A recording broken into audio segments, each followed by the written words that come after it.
Assalamualaikum warahmatullahi wabarakatuh. Apa kabar anak-anakku semua yang soleh dan soleha? Alhamdulillah, pada hari ini kita bisa bertemu di video pembelajaran kelas 6 mata pelajaran Pendidikan Agama Islam dan Budi Pekerti. Baik anak-anak, sebelum kita mempelajari materi, kita berdoa terlebih dahulu ya, agar senantiasa diberi kemudahan oleh Allah Subhanahu wa Ta'ala dalam menerima pelajaran. Ayo anak-anak, kita berdoa dengan sikap yang sempurna. A'udzu billahi minasyaitonir rajim. Bismillahirrahmanirrahim. Allahumma akhrijna min zulumatil wahmi wa akrimna binuril fahmi waftah alaina bima'rifatil ilmi. Rabbi zidni ilman warzuqni fahma. Wa sallallahu ala sayyidina Muhammad wa ala alihi wa sahbihi wa sallam. Walhamdulillahi rabbil alamin. Alhamdulillah, kita sudah selesai berdoa. Anak-anak, pada pertemuan pertama ini kita akan membahas tentang pembelajaran 1 materi indahnya saling menghormati. Baik, anak-anakku sekalian, ini gambar apa ya? Bagus sekali. Ini adalah gambar burung Garuda. Nah, burung Garuda adalah lambang negara Indonesia dan pada kaki burung Garuda terdapat semboyan negara kita. Yaitu, ada yang bisa jawab? Bagus sekali. Jadi, semboyan negara kita adalah Bhinneka Tunggal Ika, yang artinya berbeda-beda tetapi tetap satu. Oke, selanjutnya, semboyan ini menggambarkan kondisi Indonesia yang memiliki keragaman suku, agama, dan budaya. Yang artinya, meskipun berbeda-beda, tapi pada hakikatnya bangsa Indonesia itu tetap satu kesatuan. Dan kita diwajibkan untuk saling menghormati dan menghargai. Nah, anak-anak, sekarang kita mengamati gambar yang berikut. Ada yang bisa menyebutkan? Ya, bagus sekali. Jadi, di Indonesia terdapat 6 agama yang dianut. Yang pertama, agama Islam. Tempat ibadahnya adalah masjid. Yang kedua, Kristen dan Katolik. Tempat ibadahnya adalah gereja. Kemudian yang berikutnya Hindu. Tempat ibadahnya adalah pura. Umat Buddha, tempat ibadahnya adalah wihara. Konghucu, tempat ibadahnya adalah kelenteng. Nah, anak-anak, dalam Al-Quran banyak sekali nilai-nilai penting yang harus diterapkan oleh umat Islam. Salah satunya adalah ajaran yang mengajarkan kepada kita untuk bertoleransi. Nah, tahukah kalian bahwa toleransi beragama dijelaskan dalam Al-Quran yang akan kita bahas di pertemuan kali ini? Yang pertama adalah sekilas pengenalan surah Al-Kafirun. Surah Al-Kafirun adalah surah yang ke-109. Nah, surah Al-Kafirun ini berjumlah 6 ayat. Surah Al-Kafirun tergolong surah Makkiyah karena diturunkan di kota Mekah. Baik, selanjutnya yang kedua, membaca surah Al-Kafirun. Ayo, kita baca secara bersama-sama ya. A'udzu billahi minasyaitonir rajim. Bismillahirrahmanirrahim. Qul ya ayyuhal kafirun. La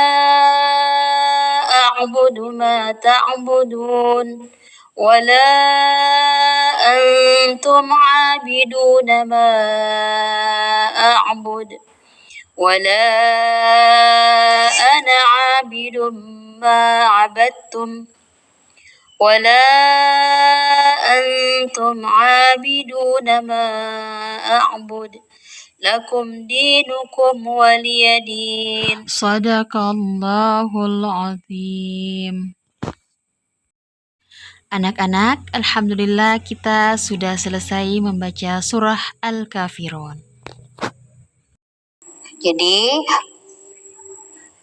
harus rajin membacanya ya, karena Rasulullah Shallallahu Alaihi Wasallam menganjurkan setiap muslim untuk rutin membaca surah Al-Kafirun tiap sholat subuh dan sebelum tidur. Karena salah satu keutamaan membaca surah ini adalah dapat menjauhkan diri dari sifat dan perbuatan yang bisa menjerumuskan pada kemusyrikan.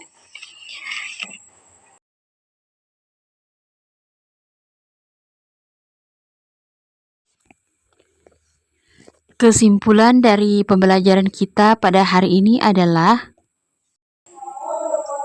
Surah Al-Kafirun terdiri dari 6 ayat dan termasuk golongan surah Makkiyah seperti yang sudah dijelaskan di awal. Penamaan surah Al-Kafirun yang berarti orang-orang kafir mengacu pada lafaz yang terdapat pada ayat pertama. Dan isi kandungan surah Al-Kafirun adalah tidak diperbolehkannya bagi setiap muslim untuk mencampur adukan akidah Islam dengan ajaran agama lainnya. Karena pada masa awal Islam di Mekah, kaum Quraisy yang menentang Rasulullah Shallallahu Alaihi Wasallam tidak henti-hentinya mencari cara untuk menghentikan penyebaran ajaran Islam yang mengancam keberadaan dan kelangsungan kepercayaan nenek moyang mereka. Pada salah satu upaya tersebut, mereka berusaha mengajukan kompromi kepada Rasulullah.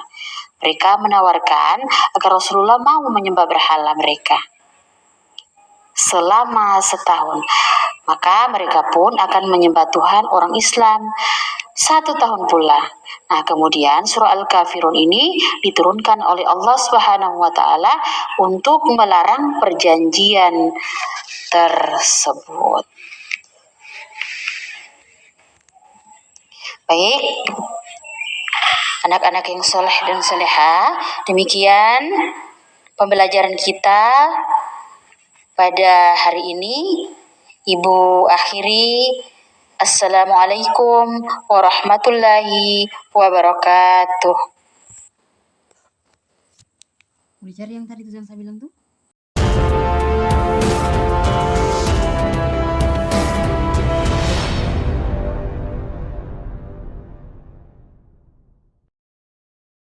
Kisah Asbabun Nuzul Quran Surat Al-Kafirun ayat 1 hingga 6. Dakwah Islam yang dilakukan Nabi Muhammad SAW kepada penduduk Mekah mulai menampakkan hasil. Orang-orang terdekat beliau satu persatu menyatakan diri masuk Islam dan mendapat julukan As-Sabiqunal Awwalun. Kondisi ini membuat orang-orang kafir Quraisy geram dengan gencarnya dakwah yang dilakukan Nabi Muhammad. Mereka berusaha menghentikan dakwah dengan menghina dan memfitnah Nabi. Suatu ketika Nabi Muhammad sedang berjalan sendirian di tengah keramaian. Tiba-tiba seorang kafir memaki beliau dengan kasar. Dasar kau orang gila. Hei semuanya, dengar. Muhammad telah hilang akalnya sejak dia mengaku-ngaku sebagai nabi terakhir. Di waktu yang lain, mereka memberi julukan yang tidak pantas bagi Nabi. Muhammad itu ahli sihir dan pendusta. Jangan sekali-kali kalian mempercayai ucapannya. Nabi Muhammad yang mendengar ejekan orang-orang kafir itu tidak menanggapi dan terus berjalan. Doa dan zikir selalu menyertai setiap langkah kaki beliau. Bahkan mereka mendustakan mukjizat Nabi Muhammad, yakni Al-Quranul Karim. Al-Quran yang sering dibaca oleh Muhammad adalah dongeng orang-orang dahulu. Tidak ada sama sekali kebenaran di dalamnya. Tidak berhenti sampai di situ. Beberapa utusan kaum kafir Quraisy beberapa kali mendatangi paman Nabi Muhammad, yaitu Abu Thalib, untuk menghentikan dakwah keponakannya. Namun Abu Thalib menolak dengan halus permintaan mereka. Sehubungan dengan penolakan tersebut, berkumpullah para pembesar kaum kafir Quraisy. Mereka berdiskusi untuk menghentikan dakwah Nabi Muhammad. Abu Thalib telah menolak permintaan kita. Sekarang, mari kita susun rencana baru untuk menghentikan dakwah Muhammad. Ya, apapun akan kita lakukan agar Muhammad berhenti membuat perpecahan antar kabilah. Keesokan harinya, utusan pertama kaum kafir Quraisy menemui Nabi Muhammad. Ia membawa berbagai penawaran. Wahai Muhammad, jika engkau menginginkan kekayaan yang melimpah, kami akan memberikannya untukmu. Kalau engkau ingin kemuliaan, kami akan mengangkatmu sebagai raja. Bahkan, jika engkau menginginkan perempuan cantik, kami akan menghadirkannya untukmu. Semuanya, semua kenikmatan dunia yang engkau inginkan akan kami penuhi asalkan engkau berhenti berdakwah. Nabi Muhammad sama sekali tidak tertarik dengan semua penawaran yang diajukan. Apakah engkau telah selesai bicara? Ya sudah, manakah yang engkau pilih, wahai Muhammad? Nabi Muhammad menanggapi penawaran tersebut dengan sopan. Aku tidak akan memilih semua penawaran itu. Sekarang kembalilah engkau kepada kaummu. Utusan itu kembali ke tengah-tengah kaumnya dan melaporkan peristiwa yang baru terjadi.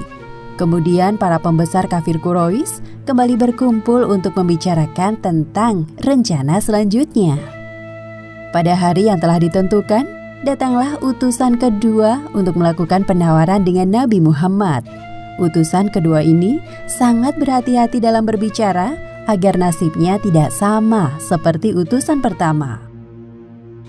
Wahai anak saudaraku, bagaimana jika kita ambil jalan tengah demi menjaga perdamaian antar kabilah?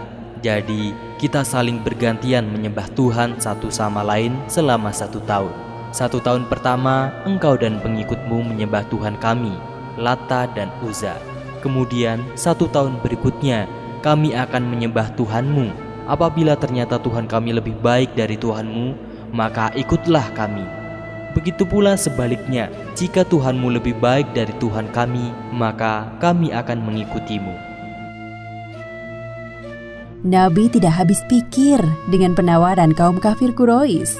Beliau dengan tegas menanggapi penawaran mereka. Aku tidak akan pernah menukar keimananku kepada Allah Subhanahu wa Ta'ala dengan apapun yang kalian tawarkan, karena Islam adalah satu-satunya agama yang paling benar.